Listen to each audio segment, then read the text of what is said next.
Urea का स्वदेशी उत्पादन 70 लाख टन बढ़ाने के लिए 6 उर्वरक संयंत्रों का उद्धार किया जा रहा है। FCIL के गोरखपुर, सिंदरी, तलचर और रामागुंडम संयंत्र, HFCL की बरौनी इकाई और BVFCL की नामरू फोर्थ। सोने पर सुहागा ये है कि देश में अब बनेगा सिर्फ नीम लेपित यूरिया, क्योंकि इससे होगा किसानों का फायदा ही फायदा। अनाज का उत्पादन 10% तक बढ़ेगा। बढ़ेगी 10 से 15% नाइट्रोजन क्षमता।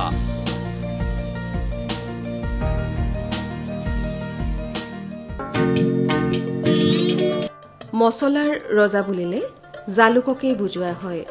ই হ'ল গ্ৰীষ্মপ্ৰধান অঞ্চলৰ লতাজাতীয় শস্য। ইয়াক বেছিভাগ মানুহে নিতৌ ব্যৱহাৰ্য মছলা হিচাপে ব্যৱহাৰ কৰে। কম খৰচতে সহজতে খেতি কৰি অধিক উৎপাদন পাব পৰা শস্যসমূহৰ ভিতৰত জালুকো এবিধ প্ৰধান শস্য। উত্তৰ পূৰ্বাঞ্চলৰ মাটি আৰু জলবায়ু জালুকৰ খেতিৰ বাবে অতি উপযোগী। উত্তৰ পূৰ্বাঞ্চলৰ ভিতৰত জালুক উৎপাদন কৰা ৰাজ্য হিচাপে অসম, মেঘালয় আৰু ত্ৰিপুৰাৰ নাম উল্লেখনীয়। উত্তৰ পূৰ্বাঞ্চলত জালুকৰ খেতি কৰা মাটিৰ পৰিমাণ 5,340 হেক্টৰ আৰু উৎপাদন 9,900 মেট্ৰিক টন। উন্নত কৃষি পদ্ধতি প্ৰয়োগ কৰি ব্যৱসায়িক দিশত খেতি কৰাৰ বাবে প্ৰথমে স্বাস্থ্যৱান জালুকৰ পুলি তৈয়াৰ কৰা একান্ত প্ৰয়োজন। গতিকে কেনেকৈ জালুকৰ পুলি তৈয়াৰ কৰিব পাৰি, বিশেষকৈ চাৰ্পেণ্টাইন পদ্ধতিৰে, এই সম্পৰ্কত কৃষি বিজ্ঞান কেন্দ্ৰ কামৰূপৰ পাম পৰিচালক শ্ৰী অৰূপ কুমাৰ শৰ্মাই কি কয় শুনোচোন। জালুকৰ খেতি সম্পৰ্কে ক'বলৈ লওঁতে আমাৰ কৃষক ৰাইজ লগতে অন্যান্য সকলো শ্ৰেণীৰ মানুহকে মই এটা কথা জনাবলৈ পাই সুখী হ'ম যে জালুক মছলাজাতীয় শস্যৰ ৰজা। আৰু এই জালুকৰ খেতি কৰি তাৰ পৰা উৎপাদন লৈ আমি আচলতে আমাৰ দৈনন্দিন জীৱনত যথেষ্টখিনি উপকৃত হ'ব পাৰোঁ। আৰ্থিকভাৱেও হ'ব পাৰোঁ আৰু স্বাস্থ্য সম্পৰ্কীয় ক্ষেত্ৰতো ইয়াৰ অৰিহণা যথেষ্ট বেছি। যেনে ধৰক আমাৰ হজম শক্তি বৃদ্ধি কৰে, পানী লগা চৰ্দি জ্বৰ উপশম কৰিব পাৰি। আনকি কেঞ্চাৰ বেমাৰ হোৱা যিবিলাক পেচেণ্ট, সেই কেঞ্চাৰ বেমাৰত যদি জালুক গ্ৰহণ কৰে, তেওঁলোকে যদি খায়, তেতিয়াহ'লে নতুন কেঞ্চাৰ চেল গঠনত বাধা প্ৰদান কৰে। মানসিক চাপ কমোৱাত জালুকৰ কণ্ট্ৰিবিউশ্যন বহুত বেছি। আৰু লগতে আমাৰ যিবিলাক ৰিংকলছ ওলায় নাইবা ছালৰ কিছুমান বেমাৰ হয়, এই সকলোবিলাক বেমাৰৰ কাৰণে জালুকৰ যথেষ্টখিনি গুৰুত্ব আছে। এতিয়া এই জালুকৰ খেতি কেনেকৈ কৰা হয়, এই বিষয়ে ক'বলৈ যাওঁতে জুন জুলাই মাহ সাধাৰণতে জালুকৰ খেতিৰ কাৰণে অতি গুৰুত্বপূৰ্ণ সময়, কিয়নো এই জুন জুলাই মাহে আমাৰ অসম ৰাজ্যত জালুকৰ পুলি লগোৱাৰ কাৰণে উত্তম সময়। এতিয়া কথা হ'ল, এই জালুকৰ পুলি লগাবলৈ যাওঁতে আমাৰ এটা প্ৰশ্ন মনলৈ আহে যে আমি কেনেকুৱা ধৰণৰ গছত জালুক লগাব পাৰোঁ, কিয়নো জালুক এবিধ লতাজাতীয় শস্য। এই লতাজাতীয় শস্যবিধক সদায় আমি এটা ছাপোৰ্ট দিব লাগে। সেই ছাপোৰ্টডাল পালেহে ই বগাবলৈ সক্ষম হয়। আৰু সেইকাৰণে আমি এইটো কথা মনত ৰাখিব লাগে যে ৰবৰ গছ আৰু কঁঠাল গছত বাহিৰে যিকোনো গছতে আমি জালুক লগাব পাৰোঁ। এই জালুকৰ বয়স সাধাৰণতে 25 বছৰ আৰু ৰোৱাৰ 4 বছৰ পিছৰ পৰা জালুকে ফল দিয়া আৰম্ভ কৰে। এতিয়া কথা হ'ল, এই জালুকৰ পুলিবোৰ কেনেকুৱা হ'ব লাগে। পুলিবোৰ সাধাৰণতে আমি ভেজিটেটিভ প্ৰপাগেশ্যন কৰি পেলাই বনাব পাৰোঁ। এই পুলিবোৰ যেতিয়া 1.5 ফুট 2 ফুট ওখ হয়, তেতিয়া আমি সেই ছাপোৰ্ট গছডালৰ গুৰিৰ পৰা 2 ফুটৰ পৰা 5 ফুটলৈ 5 ফুট পৰ্যন্ত দূৰত্ব বজাই ৰাখি গাঁত খান্দি পুলিটো পুতিব লাগে। গছভেদে ইয়াৰ দূৰত্বটো বেলেগ বেলেগ হয়। এতিয়া এইখিনিতে মই এটা কথা সকলোকে জনাব বিচাৰিছোঁ যে জালুকৰ জাতসমূহৰ ভিতৰত আমি অধিক গুৰুত্ব দিয়াটো দৰকাৰী, কিয়নো উচ্চ উৎপাদনক্ষম জাত লগালেহে আমাৰ উৎপাদন বৃদ্ধি হ'ব। আৰু লগতে আমি যিবিলাক মাতৃগছ নিৰ্বাচন কৰিম, সেই মাতৃগছবোৰ সাধাৰণতে স্বাস্থ্যৱান হ'ব লাগিব আৰু উৎপাদন বেছি হোৱা হ'ব লাগিব আৰু ইয়াৰ যাতে কোনো বেমাৰ নাই সেই কথাটোত আমি গুৰুত্ব দিব লাগিব। এই জালুকৰ গছ মাতৃ গছজোপাৰ পৰা আমি সাধাৰণতে ৰানাৰ কিছুমান যিবিলাক মাটিত বগাই যায় সেই ৰানাৰখিনি আমি চিলেক্ট কৰি ল'ব লাগে আৰু সেই ৰানাৰখিনিৰ পৰা কাটিং বনাই এই পুলি আমি এনেকৈ বনাওঁ। এইটো এটা উপযোগী হৈছে এই পুলিটো ৰুবৰ কাৰণে। 1.5 ফুটৰ পৰা 2 ফুট ওখ পুলি আমি চাপোৰ্ট গছডালৰ গুৰিৰ পৰা 2 ফুটৰ পৰা 5 ফুট আঁতৰত লগাব লাগে। এতিয়া কথা হ'ল এই জাতটো আমি ইয়াতে সাধাৰণতে কৃষি বিজ্ঞান কেন্দ্ৰত পেনিয়ৰ 1 জাতটো আমি ইয়াত কৰিছোঁ।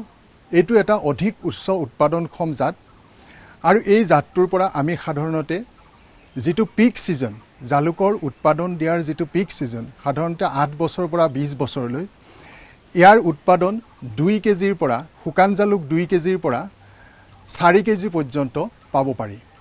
এতিয়া এই জালুকৰ পুলিটো লগাবলৈ হ'লে আমি গাঁতটো 1.5 ফুট বহল আৰু 1.5 ফুট দ কৰিব লাগে। প্ৰথম 8 ইঞ্চি মাটিখিনি ছইল ছাৰ্ফেচৰ পৰা প্ৰথম 8 ইঞ্চৰ মাটিখিনি আমাৰ যিকোনো খেতিৰ বাবে যথেষ্ট গুৰুত্বপূৰ্ণ আৰু সেই মাটিখিনি আমি খান্দি পেলাই বেলেগে ৰাখিব লাগে। তাৰ পিছৰ 10 ইঞ্চৰ মাটিখিনি চাব ছইল বুলি যাক কওঁ সেই মাটিখিনি খান্দি পেলাই বেলেগকৈ ৰাখিব লাগে। এতিয়া এই টপ ছইলৰ লগত আমি প্ৰতিটো পুলি ৰুবৰ বাবে 1 কেজি শুকান গোবৰ নাইবা পচন সাৰ আৰু লগতে 100 গ্ৰাম ৰক ফচফেট দিলে আমাৰ পুলি ৰোৱাৰ কাৰণে এইখিনিয়ে দিবলগীয়া আমাৰ ইনপুটছ। এতিয়া কথা হ'ল সেই ইনপুটছখিনি আমি মিহলাই গাঁতটোৰ আধাতকৈ বেছি অংশ ফিল আপ কৰি লৈ এই পুলিটো আমি গছৰ গুৰিত এঢলীয়াকৈ গাঁতটোত বহাই দি গছৰ মুৱাকে পুলিটো লগাব লাগে। এতিয়া পুলিটো লগোৱাৰ পিছত ইয়াৰ গুৰিটো চাব ছইলেৰে ফিল আপ কৰি পেলাই গছৰ পুলিৰ গুৰিটো কাছপিঠীয়া কৰি দিব লাগে যাতে পুলিৰ গুৰিত পানী জমা নহয়। এইটো এটা জালুকৰ পুলি উৎপাদনৰ অতি প্ৰশংসনীয় পদক্ষেপ বুলি ক'ব লাগিব আৰু ইয়াৰ পৰা আমি কোনো ধৰণৰ বেলেগ কাৰ্য নকৰাকৈ পুলিটো ৰেডিমেড পুলি এটা পাবলৈ সক্ষম হওঁ। এই মেথডটোৰ নাম হ'ল চাৰ্পেণ্টাইন মেথড। ইয়াত আমি কি কৰিছোঁ যিবিলাক ভাল ভাল জাত উচ্চ উৎপাদনক্ষম জাত আনি পেলাই আমি ইয়াৰ পুলি বনাবৰ চেষ্টা কৰিছোঁ। ইয়াতে পুলিটো আমি তাত লগাই দিছোঁ দি প্ৰতিটো পলিবেগত আমি এটা এটা গাঁঠি ক্লিপিং কৰি গৈছোঁ। এটা এটা গাঁঠি ক্লিপিং কৰি যোৱাৰ লগে লগে সেই গাঁঠিটোৰ পৰা মাটিৰ সংস্পৰ্শলৈ ছইল মিক্সাৰৰ সংস্পৰ্শলৈ অহাৰ লগে লগে ই ফিডাৰ ৰুট ডেভেলপ কৰে আৰু ওপৰৰ পৰা সেই গাঁঠিটোৰ পৰা ওপৰৰ পৰা শ্বুটছ ডেভেলপ হয়। গতিকে প্ৰতিটো গাঁঠিৰ পৰাই এটা এটা পুলি পাবলৈ আমি সক্ষম হওঁ। এতিয়া কথা হ'ল সেই পুলিটো যেতিয়া এফুট ওখ হ'ব সেই পুলিটো ওখ হোৱাৰ লগে লগে আমি গাঁঠিটোৰ দুইফালে আমি কাটি দিম দি পেলাই সেইটো এটা ছেপাৰেট পুলি হৈ গ'ল আৰু সেই পুলিটো নি পেলাই আমি আমাৰ ফিল্ডত লগাব পাৰোঁ। এই মেথডটোৰ নাম হ'ল চাৰ্পেণ্টাইন মেথড। জালুকৰ উন্নত জাতৰ সজবোৰ হৈছে পেনিউৰ 1, কল্পভেলি, বালানকটা, কৰিমুন্ডা ইত্যাদি। ইয়াৰ ভিতৰত পেনিউৰ 1 এবিধ বৰ্ণসংকৰ বা হাইব্ৰিড জাত। এই উন্নত জাতৰ সজবোৰ মাতৃগছৰ পৰা পুলি তৈয়াৰ কৰিবৰ বাবে কলম ল'ব লাগে। পুলিবাৰীত বা পলিথিন বেগত কলম ৰোৱাৰ পিছত পুলিবাৰীৰ ওপৰত ছাঁ আৰু প্ৰয়োজন অনুযায়ী পানী যোগানৰ ব্যৱস্থা কৰিলে 1 পৰা 2 মাহৰ ভিতৰতে কলমবোৰ বাঢ়িবলৈ ধৰিব। ডাল ৰোৱা পলিথিনৰ বেগবোৰ ছাঁ ঠাইত থোৱাৰ ব্যৱস্থা কৰিব লাগে আৰু প্ৰয়োজন মতে পানী দিব লাগে। যেতিয়া নতুন শিপা আৰু পোখা ওলোৱা পুলিবিলাক 2 পৰা 3 মাহ হ'ব তেতিয়া পুলিবাৰীৰ পৰা উঠাই স্থায়ী ঠাইত ৰোৱাৰ উপযোগী হয়। কৃষি বিজ্ঞান কেন্দ্ৰ কামৰূপত জালুকৰ ক্ষিপ্ৰগতিত বংশ বিস্তাৰ গোট এটি আছে। ইয়াৰ দ্বাৰা যথেষ্ট সংখ্যক জালুকৰ পুলি উৎপাদন কৰিব পাৰি। জালুকৰ সম্পৰ্কত এজোপা জালুকৰ মাতৃগছৰ কেনেদৰে ডাল বাছনি কৰিব লাগে এই বিষয়ে অৰূপ কুমাৰ শৰ্মাই চমুকৈ কিছু কথা কয়। জালুকৰ খেতি ব্যৱসায়িক ভিত্তিত কৰিবলৈ হ'লে আমি কেতিয়াও মাতৃগছ বিচাৰি ফুৰিবলৈ যাবলৈ আমাৰ যথেষ্ট অসুবিধা হয়। গতিকে ভাল মাতৃগছ এবাৰ যদি আমি নিৰ্বাচন কৰি সেই গছৰ পৰা লতিয়াখিনি যদি লৈ আনি পুলি বনাই এনেকৈ আমি নিজৰ ঠাইতে মাল্টিপ্লিকেশ্যন ব্লক বনাব পাৰোঁ, তেতিয়াহ'লে আমি যথেষ্টখিনি পুলি পাবলৈ সক্ষম হওঁ। এতিয়া কথা হ'ল, এই পুলিখিনি পাবলৈ আমি সাধাৰণতে এটা ট্ৰেঞ্চ বনাব লাগে। দুইফালে 5 ফুট আঁতৰত দুটা ট্ৰেঞ্চ বনাব লাগে, 1.5 ফুট দকৈ। সেই ট্ৰেঞ্চত ডলোমাইট আৰু কম্পষ্ট আৰু টপ চইল, ফাৰ্টাইল চইল দি পেলাই মাটিৰে পুৰাই তাৰপিছত আমি এফুট আঁতৰে আঁতৰে পুলি লগাব লাগে। এইটো সাধাৰণতে মাদাৰ ব্লক বুলি আমি ক'ব পাৰোঁ। এই মাদাৰ ব্লকৰ পৰা আমি বছৰটোৰ সকলো সময়তে পুলি বনাবৰ কাৰণে কাটিং ল'ব পাৰোঁ। ইয়াৰ পৰা সাধাৰণতে 3 ধৰণৰ কাটিং আমি পাব পাৰোঁ। ছিংগল নোট কাটিং, যিবিলাক নোডৰ পৰা শিপা ওলায় সেইবিলাক ছিংগল নোট হ'ব। যিবিলাক নোডত শিপা নাথাকে সেইবিলাক ডবল নোট কাটিং হ'ব। আৰু ওপৰৰ যিখিনি আগলি সেইখিনিক আমি কওঁ টাৰ্মিনেল শ্বুট কাটিং। এতিয়া আটাইতকৈ গুৰুত্বপূৰ্ণ কথাটো হ'ল, আমাৰ কৃষকসকলে জনাটো অতিকে প্ৰয়োজনীয়, ছিংগল নোড আৰু ডবল নোডৰ পৰা যিটো জালুকৰ গছ হ'ব সেই গছবোৰে সাধাৰণতে 4 বছৰৰ পৰা ফল দিয়া আৰম্ভ কৰে। কিন্তু টাৰ্মিনেল শ্বুটৰ পৰা যদি আমি পুলি বনাওঁ তেতিয়াহ'লে ই 2 বছৰৰ পৰা ফল দিবলৈ আৰম্ভ কৰে। গতিকে এইটো দক্ষিণ ভাৰতত যথেষ্টখিনি ব্যৱহাৰ হৈছে। আমিও ইয়াতে আৰম্ভ কৰিছোঁ আৰু কৃষি বিজ্ঞান কেন্দ্ৰৰ পৰা আমি কৃষকক ইতিমধ্যে যোগান ধৰিছোঁ আৰু তাৰ ফল পাবলৈ সক্ষম হৈছোঁ। ইয়াতে মই স্লেণ্টিং কাঠ দিছোঁ। এই স্লেণ্টিং কাঠ দি পেলাই এইডাল উঠাই আনিছোঁ। ইয়াত আপোনালোকে দেখিছে ইয়াত শিপা আহিছে আৰু এই শিপাটো হ'ল ফিডাৰ ৰুট। আৰু এই ৰুটটো যদি ৰাখি পেলাই আমি ইয়াক এনেকৈ কাটি দিওঁ, এইটো এটা ছিংগল নোট কাটিং। আৰু ইয়াৰ মৰ্টেলিটি একেবাৰে নাই, 100% ছাৰ্ভাইভ কৰে। তাৰপিছতে এইকেইটা আটাইকেইটা ছিংগল নোডে হ'ব। এইটো ছিংগল নোড আহিলে, ইয়াৰ পিছত এইটো ছিংগল নোড আহিলে, তাৰপিছত কিন্তু এটা ডবল নোড আহিব, কিয়নো ইয়াত ফিডাৰ ৰুট ডেভেলপ হোৱা নাই। গতিকে এইটো ডবল নোড। ইয়াৰে পাতটো আমি কাটি দিব লাগিব আৰু দুইটা মূৰতে স্লেণ্টিং কাট দিব লাগিব। স্লেণ্টিং কাট এইকাৰণেই দিব লাগে যে ইয়াত ছাৰ্ফেচ এৰিয়াটো বেছি হয় আৰু তেতিয়া ৰুটটো বেছি পৰিমাণে আহে, আৰু ৰুট বেছিকৈ আহিলে শ্বুটটো বেছিকৈ ডেভেলপ হ'ব। আৰু টাৰ্মিনেল শ্বুটটো এইটো আমাৰ টাৰ্মিনেল শ্বুট কাটিং। ইয়াৰ পৰা মই অলপ আগতে ক'লোঁ যে ইয়াৰ পৰা বনোৱা পুলিবিলাক 2 বছৰতে ফল লগা আৰম্ভ হয়। জালুকৰ পিছতে মছলা বুলিলে আন এবিধ গুৰুত্বপূৰ্ণ মছলাজাতীয় শস্য হৈছে হালধি। এই হালধিৰ জাতৰ ভিতৰত মেঘা টাৰ্মেৰিক বা মেঘা হালধি, যিটো জাত প্ৰথমে মেঘালয়ৰ পৰা অনা হয়। হালধি খেতি সম্পৰ্কে কৃষি বিজ্ঞান কেন্দ্ৰৰ কামৰূপ পাম পৰিচালক শ্ৰী অৰূপ কুমাৰ শৰ্মাই এনেদৰে কয়। সকলোৰে ঘৰে ঘৰে হালধিৰ গুৰুত্ব যথেষ্ট আছে আৰু সকলোৱে দৈনন্দিন জীৱনত হালধিৰ পৰা বহুতখিনি উপকাৰিতা পায়। এই হালধিৰ খেতি কৰিবলৈ লওঁতে কৃষকসকলে এটা কথা মন কৰিব লাগিব যে হালধিৰ জাতটোৰ ক্ষেত্ৰত গুৰুত্ব দিব লাগিব। আমি কামৰূপ কৃষি বিজ্ঞান কেন্দ্ৰত এটা অধিক উৎপাদনক্ষম জাত মেঘা টাৰ্মাৰিক 1 কৰি আছোঁ আৰু ইয়াৰ যথেষ্ট সুফল পাইছোঁ।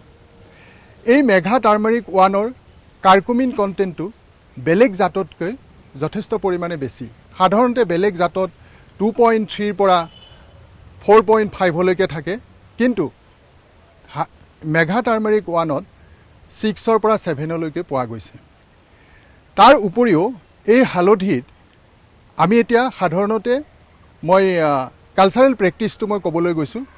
হালধি খেতি কৰিবলৈ হ'লে এপ্ৰিল মাহত মাটি ৰেডি কৰি হাল বাই চহাই তাৰপিছত আমি এখনকৈ বেড বনাব লাগে। আৰু এই বেডখনৰ উচ্চতা হ'ব লাগে 6 পৰা 8 ইঞ্চি। সাধাৰণতে বালিচহীয়া মাটি নিৰ্বাচন কৰাটো দৰকাৰী আৰু য'ত অৰ্গেনিক মেটাৰটো বেছি পৰিমাণে থাকে। এতিয়া এই হালধি খেতি কৰিবলৈ লওঁতে বেডখনৰ দীঘলটো সুবিধা অনুযায়ী কৰিব লাগে আৰু বহলটো 1 মিটাৰ হ'ব লাগে। এই 1 মিটাৰ বহল বেডখনত আমি 3টা শাৰী এনেকৈ লগাব লাগে আৰু ইয়াৰ আমি ফাৰু বনাই পেলাই 10 চেণ্টিমিটাৰ ডেফথত আমি ৰাইজুমে হওক নাইবা ফিংগাৰ বুলি কওঁ তাৰ এটা 8 চেণ্টিমিটাৰ আঁতৰে আঁতৰে দিব লাগে। দি পেলাই আমি মাটিৰে ঢাকি দিব লাগে। এতিয়া এইখিনিতে আৰু এটা ক'বলৈ থাকি গ'ল যে ইয়াত সাৰৰ প্ৰয়োগ। সাধাৰণতে প্ৰতি বিঘা মাটিত urea 9 KG, super phosphate 42 KG আৰু পটাছ সাৰ আমি 13 কেজি ব্যৱহাৰ কৰিব লাগে। এই সাৰখিনি সম পৰিমাণে মিলাই এই বেডখিনি বনোৱাৰ পিছত তাৰ ওপৰত হালধি দিয়াৰ পিছত আমি যেতিয়া কভাৰ কৰি দিম তাৰ ওপৰত শুকান পাত নাইবা নৰা নাইবা শুকান খেৰেৰে ঢাকি দিব লাগে। ঢাকি দিয়াৰ পিছত 20-25 দিন পিছত যেতিয়া গজালি ওলাব, সেই গজালি ওলোৱাৰ পিছত লাহে লাহে ডাঙৰ হৈ অহাৰ লগে লগে আমাৰ বনবাতবিলাকো আহি যায়। গতিকে বনবাতখিনি নিৰণি কৰাটো নিতান্তই প্ৰয়োজনীয় আৰু তেতিয়াহে আমি উৎপাদন অধিক পাবলৈ সক্ষম হওঁ। আৰু এই হালধি খেতিত অতি কমেও 3বাৰকৈ আমি আৰ্থিং আপ এনেকৈ তলৰ পৰা মাটিটো উঠাই হালধিৰ গুৰিত দিব লাগে আৰু তেতিয়া হালধিৰ উৎপাদন যথেষ্ট পৰিমাণে বাঢ়ে। এই হালধিৰ খেতি কৰিবলৈ হ'লে আমাক বিঘাই প্ৰতি 3 কুইণ্টেল হালধিৰ প্ৰয়োজন হয় আৰু এবিঘা মাটিৰ পৰা আমি উৎপাদন পাব পাৰোঁ 40 কুইণ্টেললৈকে। গতিকে ই এটা যথেষ্ট লাভৱান খেতি আৰু এই খেতিৰ পৰা আমি যথেষ্ট পৰিমাণে আমাৰ কৃষকসকল লাভৱান হ'ব পাৰে। মছলাজাতীয় শস্যৰ পিছত আমি এতিয়া কাঠফুলা বা মাছৰুমৰ বীজ উৎপাদন আৰু মাছৰুমৰ খাদ্য গুণাগুণৰ বিষয়ে দুটিমান কথা জানি লওঁ। প্ৰথম কথা, মাছৰুমৰ কৃষি পদ্ধতি আৰু খাদ্য গুণাগুণ সম্পৰ্কে কিছু লোকহে অৱগত। মাছৰুমৰ বিভিন্ন জাতৰ স্পন উৎপাদন কৃষি বিজ্ঞান কেন্দ্ৰ কামৰূপৰ মাছৰুম পৰীক্ষাগাৰত থকা অত্যাধুনিক যন্ত্ৰপাতি তথা সা সঁজুলিৰে কৰি আছে। আমি লগ পাইছিলোঁ কৃষি বিজ্ঞান কেন্দ্ৰ কামৰূপৰ শস্য ৰোগ বিভাগৰ বিষয় বিশেষজ্ঞা ডক্টৰ মধুস্মিতা কটকীক। বৰ্তমান সময়ত সমগ্ৰ বিশ্বতে মাছৰুমে এটা শ্ৰেষ্ঠতম স্থান লাভ কৰি আহিছে। কাৰণ আমি জানো গোটেই বিশ্বৰ ভিতৰত চীন দেশেই প্ৰধান যে মাছৰুম উৎপাদনত, আৰু আমাৰ ভাৰত এতিয়াও বহুত পিছ পৰি আছে। আমাৰ পৃথিৱীৰ ভিতৰত মাত্ৰ 1.5 মিলিয়ন টন আমাৰ ভাৰতবৰ্ষই প্ৰডিউচ কৰি আছে। ভাৰতবৰ্ষৰ ভিতৰত আমাৰ পাঞ্জাৱ, হাৰিয়ানা, হিমাচল প্ৰদেশতে মাছৰুম খেতি যথেষ্ট বৃদ্ধি পাইছে। কিন্তু আমাৰ ভাৰতবৰ্ষৰ ভিতৰত আমাৰ অসমকে ধৰি উত্তৰ পূৰ্বাঞ্চলৰ বাকী কেইখন ৰাজ্যত আমাৰ মাছৰুমত এতিয়াও পিছ পৰি আছে। ইয়াৰ এটা কাৰণ হ'ল আমাৰ মানুহখিনিৰ মাজত এতিয়াও সজাগতা অনা নাই। বহুতে এতিয়াও ভাবে যে মাছৰুমটো খালে মানুহ মৃত্যু মুখত পৰে, কিন্তু এইটো এটা খুব ভুল ধাৰণা। অতীজতে এইটো হৈছিলে যে বহুতে জনা নাছিলে, ধৰক জংঘলৰ পৰা পয়জনাছ মাছৰুম আহিছিলে, তেওঁলোকে ৰিক্স এটা লৈ খাইছিলে। আৰু এতিয়াও আমি কাগজে পত্ৰে বহুত তেনেকুৱা আমি ঘটনা আমাৰ চকুত পৰে যে পয়জনাছ মাছৰুম খাই মৃত্যু মুখত পৰিছে। আৰু এইটো কিয় হৈছে? এইটো সম্ভৱ হৈছে অকল ধৰক আমি খাব পৰা জাতটো যদি খেতি নকৰোঁ, এইটো বছৰে বছৰে আমাৰ মাজত এনেকুৱা এটা আমি সমস্যা দেখিবলৈ পাই থাকিম। কিন্তু তাৰ পৰা হাত সাৰিবলৈ হ'লে আমি যদি খাব পৰা মাছৰুমৰ খেতি আমি ঘৰতে উৎপাদন কৰোঁ, তেতিয়া আমাৰ দেহৰ লগতে আমি নিজেও একো খুব আত্মনিৰ্ভৰশীল অসমৰ দিশে স্বাৱলম্বী হৈ আগবাঢ়ি যাবলৈ পাৰিম। এতিয়া বহুতে প্ৰশ্ন কৰে মাছৰুমটোনো কি বস্তু? এতিয়া আচলতে কি হয়, মাছৰুমটো এটা ভেঁকুৰ, কিন্তু আমাৰ বন্ধু ভেঁকুৰ। অৰ্থাৎ মাছৰুমক আমাৰ কনচিডাৰ কৰা হয় পাৱাৰ হাউচ অফ নিউট্ৰিয়েণ্ট। কিন্তু মাছৰুমত ইমান বেছি ধৰক আমাৰ দেহৰ বাবে লগা প্ৰটিন হওক বা বেলেগ ল' কেলৰি থকা আৰু আপোনাৰ ভিটামিন বেছ। এতিয়া আমাৰ ক'ভিড পেণ্ডেমিকৰ সময়ত কৈ থাকে যে আমাৰ ভিটামিন ডি আমি খাব লাগে, আমাৰ দেহটো আমি সুস্থ, আমি ইমিউনিটি বিল্ড আপ কৰিব লাগে। যেতিয়া আমি দৈনন্দিন আহাৰত আমি মাছৰুমটো যদি ৰাখোঁ, তেনেহ'লে আমাৰ দেহাটো আমি বহুত বেমাৰ আজাৰ নোহোৱাকৈ ৰাখিব লাগিব। এতিয়া এতিয়া মই অলপমান আপোনালোকক এটা কথা কৈ দিছোঁ, এতিয়া মাছৰুমটোত আমাৰ মাছ মাংস কণীত যিমান প্ৰটিন থাকে, মাছৰুমত তাৰ 4% বেছিভাগ প্ৰটিন থাকে। ঠিক তেনেকৈ আমাৰ আপোনাৰ ভিটামিনৰ কথা মই ক'লোঁ, ভিটামিন B, ভিটামিন A, আৰু আমাৰ যিটো দেহৰ বাবে ফাইবাৰ আঁহজাতীয় লাগে, সেই ফাইবাৰো যথেষ্ট পৰিমাণে পোৱা যায়। তাৰোপৰি খনিজ লৱণ যথেষ্ট পৰিমাণে আছে, আমাৰ কেলছিয়াম, ছডিয়াম, আমাৰ দেহৰ বাবে লগা আইৰণ, এই গোটেইখিনি মাছৰুমৰ যথেষ্ট পৰিমাণে থকাৰ কাৰণে মাছৰুমক কনচিডাৰ কৰা হয় যে পাৱাৰ হাউচ অফ নিউট্ৰিয়েণ্ট। আৰু ইয়াক আৰু এটা কয় যে মানে বনলেছ ভেজিটেৰিয়ান মিট, হাড়বিহীন মাংস। কাৰণ কিয়, আমি আগতে আমি জনা নাছিলোঁ মাছৰুমটো যে খেতি কৰিব পাৰি।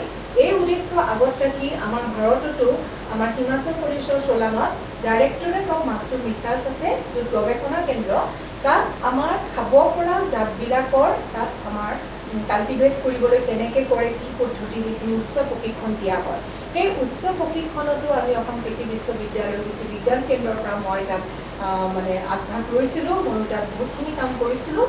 কৰি পেলাই এতিয়া আমি আমাৰ অসমৰ নালাগে কামৰূপ জিলাখনৰ আমি বহুতখিনি উদ্যমী যুৱক যুৱতী আৰু কৃষকক আগুৱাই আনিবলৈ চেষ্টা কৰিছোঁ, সজাগতা আনিবলৈ চেষ্টা কৰিছোঁ, যাতে আমি মাছৰুম খেতিটো কৰি স্বাৱলম্বী হ'ব পাৰোঁ। এতিয়া এটা কথা, মাছৰুম খেতিটো আমাৰ অসমত কিয় কৰিব পাৰি? কাৰণ আমাৰ অসমৰ জলবায়ু মাছৰুম খেতিৰ কাৰণে অতিকৈ উপযোগী, আৰু মাছৰুমটো অতি কম সময়ত কৰিব পাৰি। তাৰ কাৰণে আমাক প্ৰথমতে লগা বস্তুটো হ'ল ধান খেৰ, যিটো আমাৰ অসমৰ মানুহৰ এটা খুব সহজতে পোৱা কেঁচা সামগ্ৰী, কাৰণ ধানেই আমাৰ প্ৰধান শস্য। দ্বিতীয়তে আমাক লাগিব মাছৰুম গুটি। মাছৰুম গুটিটো কি বুলি কয়? মাছৰুম স্পন বুলি কয়। এইখিনি আপোনালোকে দেখা পাব, ইয়াত আছে মাছৰুমৰ গুটি, বিভিন্ন সময়ত বিভিন্ন জাত কৰিব পৰা মাছৰুমৰ গুটি।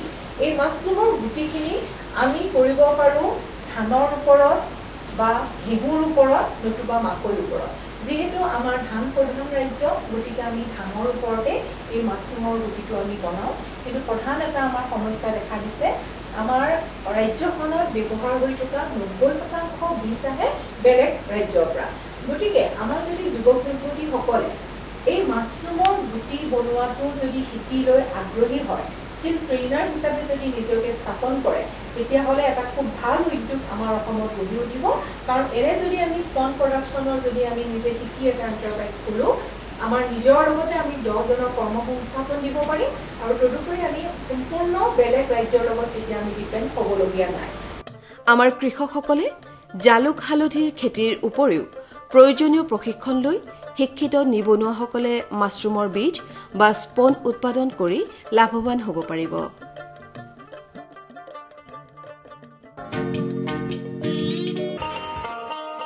किसान भाइयों गांठ बांध लो, गांठ बांध लो, बहुत बहुत है काम की, समृद्धि के पैगाम की। मिट्टी के मिजाज को समझो, मिट्टी के हर राज को समझो, मिट्टी की तुम जांच कराओ, मुफ्त सॉइल हेल्थ कार्ड ले जाओ। कभी मुनासिब बीज लगाओ, सही किस्म की खाद ले आओ, जितनी जरूरी उतनी डालो, सही मात्रा खुद पहचानो, इसको अपना मंत्र बना लो, मिट्टी की सेहत को जानो। बात बहुत है काम की, कम लागत अधिक वरदान की, किसान भाइयों गांठ बांध लो। आज ही मिट्टी की जांच कराएं, राज्य सरकार के कृषि अधिकारी से संपर्क करें और मुफ्त में सॉइल हेल्थ कार्ड पाएं। कृषि और किसान कल्याण मंत्रालय द्वारा किसान हित में কৃষকসকলৰ বিভিন্ন সমস্যাৰ সমাধানৰ লগতে শেহতীয়া প্ৰযুক্তি আৰু প্ৰয়োজনীয় আনুষংগিক দিশৰ বিষয়ে জানিবৰ বাবে চাবলৈ নাপাহৰিব কৃষি দৰ্শন। প্ৰচাৰিত হয় প্ৰতি সোমবাৰৰ পৰা শুকুৰবাৰলৈ সন্ধিয়া 5:30 বজাৰ পৰা 6 বজালৈ।